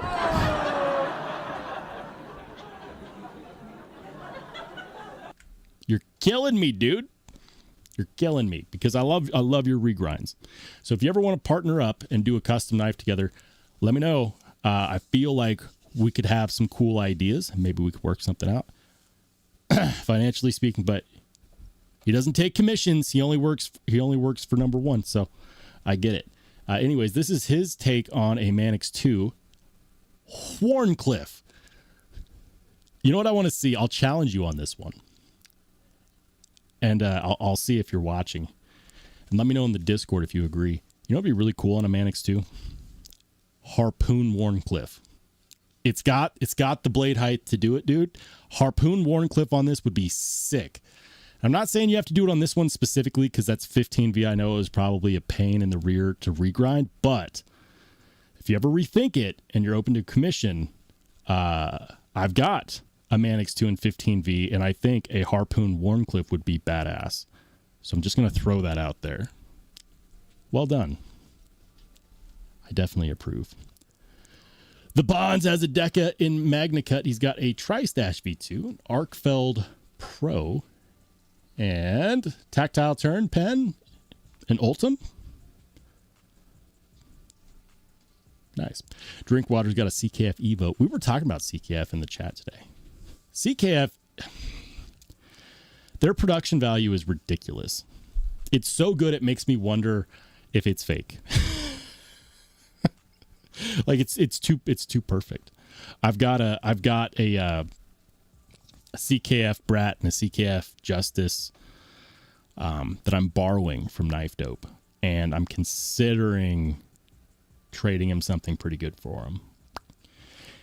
He's got to say yes to the trade though. And he might not, because combined the two CKFs probably have a higher trade value than the one knife. But the one knife that I'd be trading him is a small batch American-made mid-tech. So we'll see. I don't typically do that. But damn it, CKF is so good. And of course, the Spyderco McBee. I need a running tally. From here on out, Drinkwater, I need a running tally.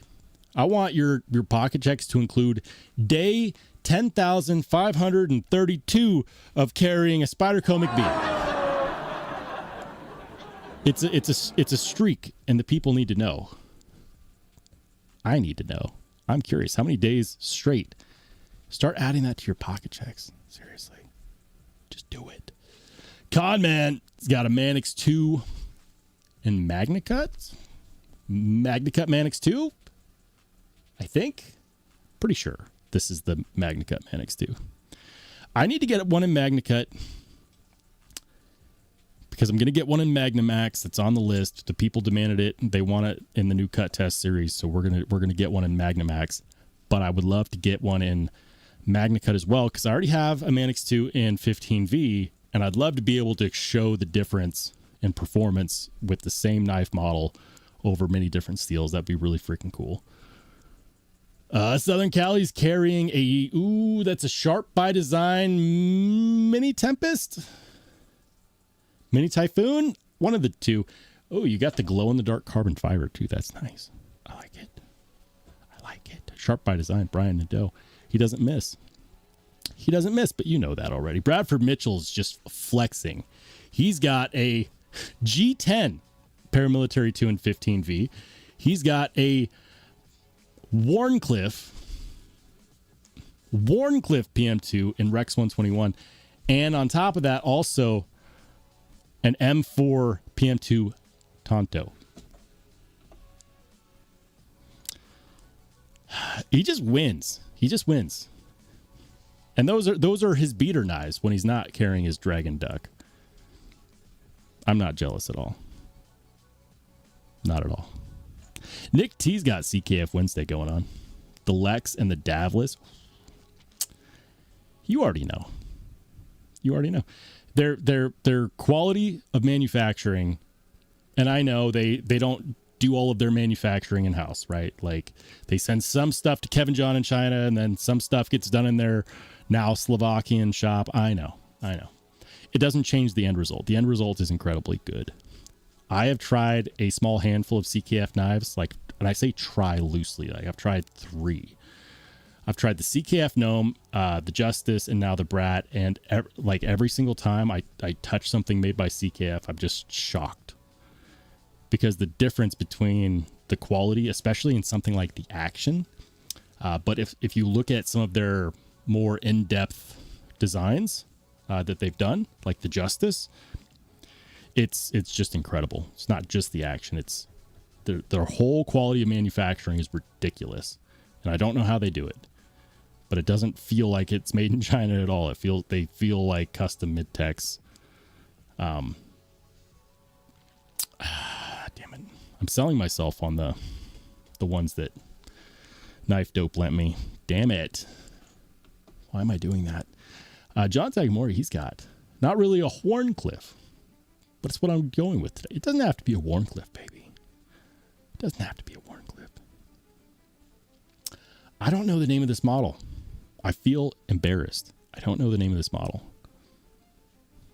It's Vanguard, right? Vanguard Knives. Pretty sure that's their logo. I don't know what this is, but it looks cool. I like the blade shape. It looks aggressive. You can poke some holes in some Slurpees. I'm here for it. Paperclip's got a custom Woody Mammoth Buck 110. Ooh, that looks good.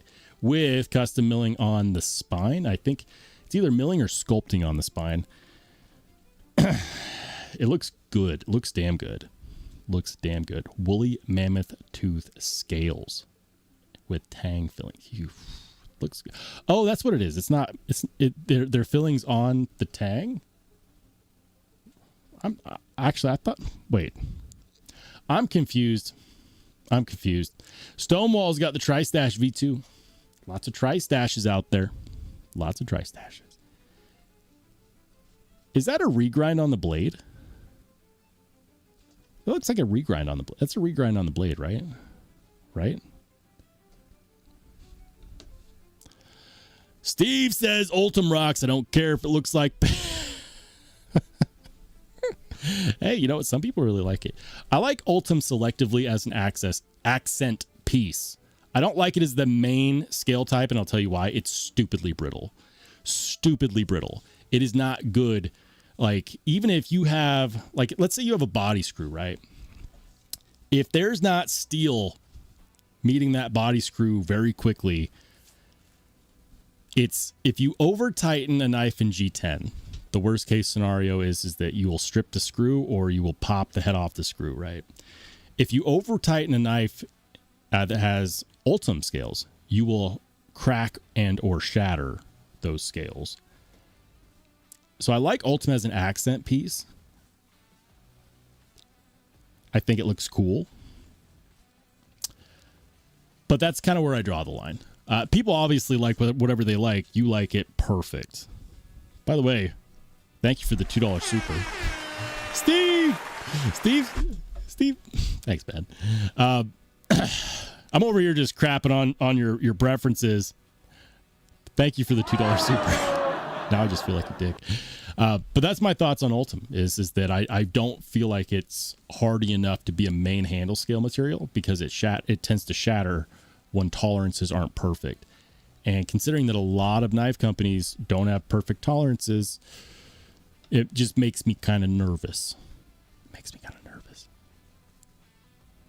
Thanks for the $2 super, Steve. Appreciate you, man. Let's go with new type of lock. Feels pretty good. What kind of lock is that? Why does that look like the lock from the RMX? Why does that look like the RMX lock? I need to know how that works. What is that? On the Panasonic. Is that a VHS player that's sitting on? Is that sitting on a VHS player? I need to know. Gizbalian's got the straight line EDC digger and bigger digger. Gatsu, Habu, Hinderer Project X, the TRM Atom, the Kaiser Warning. I don't know why I'm saying it like that. everyone loves the Kaiser warning. I almost pulled the trigger on it, and then I realized, like, I mean, I don't buy a lot of Kaisers. I don't buy any Kaisers anymore. They did reach out, and I decided to give them another chance and see what they were going to offer. And then they're like, yeah, we'd like to send you this knife. And just like it used to be, they offered a knife that I had absolutely zero interest in. And then I asked them about a knife that I did have interest in. And you know what? They told me the same thing that they told me before whenever I asked them about a knife that I did want to check out. And the answer was, oh, we don't have enough stock in our U.S. warehouse. Check their U.S. warehouse. I had like 50 onto my cart. So that was a lie, and I just stopped talking to them again because I'm like, you know, I'm not here to advertise for you guys. I'll review something if you offer me something I'm interested in, like the Kaiser warning. That's one that I would love to review. I don't want to spend money on it, but I'd love to review it just in case. Nope, wasn't available. Too damn bad. Project X, TRM Adam, Kaiser warning, the Katsu Habu. That's what that was. And the straight line EDC bigger digger. Yeah, don't be OCD. I don't know. I don't think I'm OCD. I got issues, but I don't think that's one of them. I've got rigid preferences. Rigid preferences. Thanks for the $2, brother. Appreciate you. Drinkwater's got the Keennison Bull Terrier. How many pocket checks are we doing today? Wait. That's from a previous day. That's from yesterday. Guys, we made it. We made it. Thanks for sticking around for the pocket check, everybody. That was a long one tonight. It's almost been a full other hour, although that's my fault because I kind of stretched it out. Star Runner, okay. The Yanguard. I have the same knife. The Yanguard, okay. Okay. Yeah, both tang and blade filling. That's crazy, dude. With the mammoth tooth? I know I've seen pictures of it, but I didn't zoom in. I thought it was sculpting on the spine of the blade. But you're saying that's actually blade tang filling. That's crazy, dude. Joe says, very similar to the Fenrir blade shape. On which knife? On which knife? Both are super nice. Dark, what's up? He says, I just ended up getting a QC9 and the Tempest Mach 71. There you go. There you go. Now that is a new knife day, my friend. Both are knives that I love. It's been a while since the last video I did on the 9, but honestly, dollar for dollar, I'm not sure it gets any better than the Quiet Carry 9. I like, oh no, my keyboard's out there. Quiet Carry 9 is never far. And this is one of those knives that if I was to pack it up, sell most of my collection, keep only a few, this would be in the mix for knives that I would keep. Why? Because I think as far as production knives are concerned, I don't know if, like, this is the line in which diminishing returns starts. Right here. As far as production knives, okay? I'm not talking mid-techs. I'm not talking customs. I'm not talking, you know, the crazy collector's pieces. But like, as far as a production knife, for what you get, I'm not sure it gets any better than this for a production knife. Well, you were just talking about, you know, custom knife factory this, custom knife factory that. Where does that rank in the scheme of things? I consider custom knife factory to be mid-tech knives. Not American-made mid-techs, but mid-techs nonetheless. As far as production knives are concerned, this is where the line of diminishing returns starts. It's excellent. Absolutely excellent. And that says nothing about how I feel about this guy, the Mach 71. Excellent. 207 with discount code for this. So good. This one, damn it. Hit the camera. This one, I can't put down. It hasn't left my desk. I've already done the cut test, already done the review. I'm a huge fan of the Mach 71. Oh, so good. So good. I can't help but fidget with it.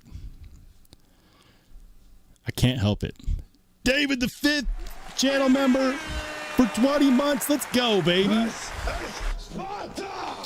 Appreciate you, man. He says, I'm late, but I did add a pocket. You know what? We'll do it. We'll do it. I don't often go back all the way down to the bottom, but I will for you today. Come on. Ooh, David. What do we got? In the Audi, no less. If you're going to make me scroll all the way to the bottom, that's a good one to make me scroll to the bottom for. SBK Lamia, I'm thinking that is the Gen 4 with the nature grip milling, because I have one. Is that an LMAX or Vanax? I think that's Vanax. I think we might actually have the same one. I polished the blade on mine. That's Vanax, right? Or is that LMAX? It's one of the two. It's one of the two. Hey, there we go. Thanks, man. Appreciate the $2. It says QC9 is so freaking good. I agree. Yeah, I mean, like, are there knives that I would rather have than the QC9? Sure, but there's not many production knives I'd rather have. And while I have other knives that are more expensive or I might carry more, I bought the 9 twice. And I made the mistake the first time of selling the one that I got in MagnaCut, and I wish I had kept it. I ended up getting it in Vanax, and like my recent opinion on Vanax is that nobody can heat treat Vanax to its potential, and it's not because they don't want to; it's because they don't know how to. And I think that Bowler needs to figure it out, because Bowler says that you can get it to like 63, I want to say. But no one's ever gotten it there. Not Laren Thomas, not any knife company that I've ever seen. And most companies only get it upwards of 59. Laren Thomas tested it, and it tested well. A lot of people consider Vanax to be like Bowler's MagnaCut, right? It's fantastic. It's actually supposed to have a little bit better wear resistance than MagnaCut. But the problem is that Laren rated that after he managed to get it to like 61 or 62. And he tried a lot. He tried cryo-tree, tried everything. And if we look at Vanax being tested now, we're finding that companies are really settling for 59 or 60. And that is not the same performance. I like Vanax, but I want to see Bowler step up and actually give knife makers the correct parameters to really max out its wear resistance. That's what I want to see out of Vanax. Thanks for the $2 Superman. Yo, Big Ginger. Big Ginger. What's up, man? Good to see you, Jizzle. Always a good time. Coming in right at the tail end, sir. These live streams, my live streams don't last long. At most 2 hours. Most of the time it's like an hour and 45. It's late. A lot of people are heading out. David the 5th says there's only a couple knives I've sold, and Reebok QC9 would be one. If I ever sold it, I would be the same. And you know what? I don't even know if, like, listen, my 9 is in Vanax, and I just said that I'm disappointed that companies aren't capable, not because they don't want to, just because they're not capable of getting the higher Rockwell range for it, which is 62 to 63. I don't regret buying it. Like, I don't regret buying it. If Quiet Carry came out with a Magnamax 9, instant buy. I wouldn't sell my Vanax 9. I would keep it. But I would insta buy a Magnamax QC9. And I hope they make one. Oh yeah, LMAX. Nice. On the Lamia.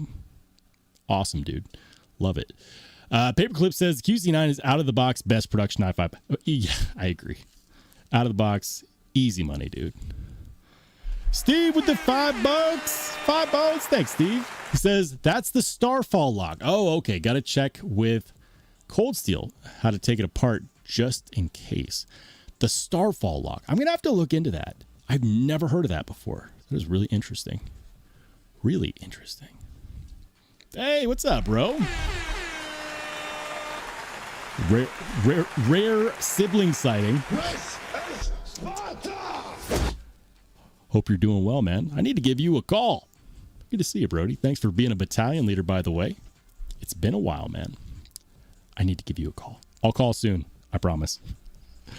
I'm terrible at keeping in touch with people. Staten says, if you dig the QC9 aesthetically, it's pretty close to the perfect knife. I love it. Can't wait to get my Mach 71. Should be arriving in a few days. Yes. Ooh, yes. Quiet Carry 9. There's a few knives. I'm gonna be heading out here soon, but I can't help it because this topic is one of my favorites. Quiet Carry 9. Aesthetically speaking, we'll remove the keyboard here. Hang on. Hang on. Quiet Carry 9, aesthetically speaking, I love it. It's simple, but it's extremely well executed. That's the main part, right? Now on this one, I've got the C-Swirl carbon fiber, Van X, Stonewash, clip point blade. Thumb stud deployment, frame lock. Perfect tolerances, perfect action, made in Taiwan. Now, there are a few knives that you could compare this with aesthetics-wise. The first I'm going to say is a knife that I really love dearly. It's the Spyderco Swish Buoy that I've been doing a lot of work on these scales. Don't hate me, guys. Don't hate me. I've been modifying the scales on this. This is my Spyderco Swish Buoy that I just put. I've been putting a custom finish on the scales. I'll let you guys in on a project I've been kind of off and on about. I'm going for a worn finish, and not just like a stonewash finish, but if you look at the edges, I've tried to actually make the edges look more worn. So I've knocked down and rounded out some of the chamfering to give it a worn look, and then I am probably going to do an acid etch on this titanium and then do a stonewash, because I already did a stonewash on it and it's still a little bit shiny for me. I digress. That's neither here nor there. Spyderco Swish Buoy is one of those that you could compare to it as well, aesthetics wise. Aesthetics wise, I might give it to the Spyderco. Just, they're both made in Taiwan. I love them both dearly. This one's more expensive, and stock comes with a wire clip. Of course, I fixed that. I had to get my own hardware to make that work. If this was the same price, that would be a hard battle. I'm just going to say that. As it is, this is made in the same country and is less expensive, and every bit is well made. They're both contoured titanium handle scales. They have some similar design language. If you look at that, some similar-esque design language. This is an older model. This one is more recently created. So you might make the argument that this is a more recent, more modern design. I love both of these knives dearly. Don't make me choose between the two of them, because I don't want to. That's why I own them both. The other one that I would say is comparable. Oh, where is it? Son of a gun. Son of a gun. Where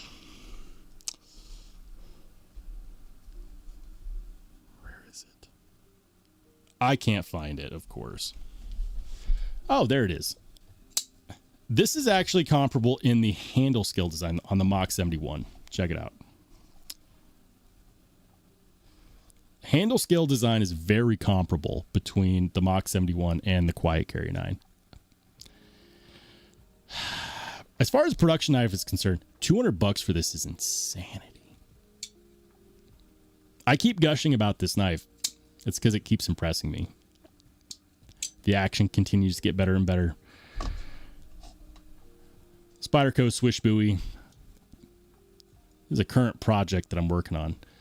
I haven't hit the lock side yet because the lock side has more chamfers. So this one has just been stonewashed. This has been stonewashed and worn. So I wore the chamfers down and kind of radiused the chamfers intentionally, believe it or not. Some people are aghast, like, but it has beautiful, beautiful lines of contrast. This one is an ongoing project. So far, I love how it's coming out. So far. Quiet Carry 9. To date, this is where the line is drawn for diminishing returns. Everything that costs more than this that's a production knife, you're not getting more value than what you get out of this. I said it. You can't make me take it back. Steve with the two bones. Critical strike, you noodle. Oh, listen, I see CS. I think cold steel. I can't help it. I've been brainwashed. Critical strike. Okay. Critical strike. I'll look into them for sure. Mick, what's up, dude? Feels like it's been a while, brother. Or maybe I just have poor working memory. Probably that one. Big Ginger says, Mach 71 is my favorite knife of 2026. That is impressive. I know you've handled a lot, dude. The Mach 71 is something that I like. I call it like I see it. And I don't know what you're getting for a better value for $207 that's been released this year. Like, what's a better knife that for a carry purpose? What is a better folding knife released in 2026 that you can buy for $207? I can't think of one at that price point. I think that it owns its price point. I think under $250, it's undefeated. Undefeated. It might even be undefeated under $300 now that I think about it. I don't know. We'll see. We will see. Joe says Mach 71 no longer in stock at White Mountain. You know, it is still in stock on Tempest website, I believe. We should probably check that out. Hold the phone. Tempest website. Here we go. Yes, they still have some variants available. Earlier today, Casey came in with an update. I think they've got like 10 left of this one. This is the one that I have, and I think they have the most of this one. I went with the plain Jane. I wanted something that I could modify and feel good about modifying. And also, I like the plain Jane aesthetic. $229 for this bad boy. I know earlier today he had like 20 left. So he's got some of these left. But you add RSB10, which is my discount code, you get this for $207. It's absurd. Absurd. Strand. I want a Strand L. Yeah. Oh, yeah. No, absolutely. I like the Strand L. It reminds me of kind of something about the Strand reminds me of I almost said Spyderco. Something about the Strand's blade reminds me of a Sabenza. I think I've said that before. Hey, there you go. Did that to my Big Dixon first release. Love doing that to knives. Doing the worn finish. Good man. I love modding knives too.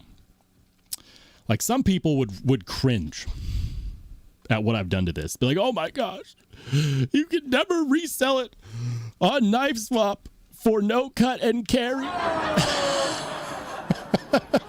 You think people would believe me if I tried to resell and be like, no cut or carry, never take it apart. I'm just being obnoxious now. But that's what I think about every time I see someone list something on Blade Swap on Reddit for no cut and carry, never taken apart, 5th owner. Call him baloney right now. Guys, I made it past 10 Mountain Time, and I know that for many of you guys who are in later time zones, it's later than that. So we are going to go ahead and call it a night, fellas. We're going to call it a night. I want to make sure I'm not missing any super chats or anniversaries because I have a bad habit of doing that because I have a short attention span. Let me just make sure. Let me make sure. Hold on. All right. Okay. I don't think I missed anything. Guys, thank you so much for joining the live stream tonight. If you came in late, rewatch it. Shout out to the replay squad. If you didn't know, new content is out, and I'm very proud of it. On this, the Tempest Knives Mach 71. You heard it here first. This is unbeatable under $300 for a knife released in 2026. I said it. I'll die on that hill. I'm not taking it back. So far, this is the knife to beat under $300 for knives released in 2026. If you disagree, that's fine. Go watch my video on it. Pretty satisfied with that. We will try to be live again on Saturday 8 p.m. Mountain, which is 10 p.m. Eastern, which is 9 p.m. Central or 7 p.m. Pacific. I think I got that right. Have a fantastic rest of your week, everybody. Wish me luck with the old pincer injury. And I'll catch you on the flip side.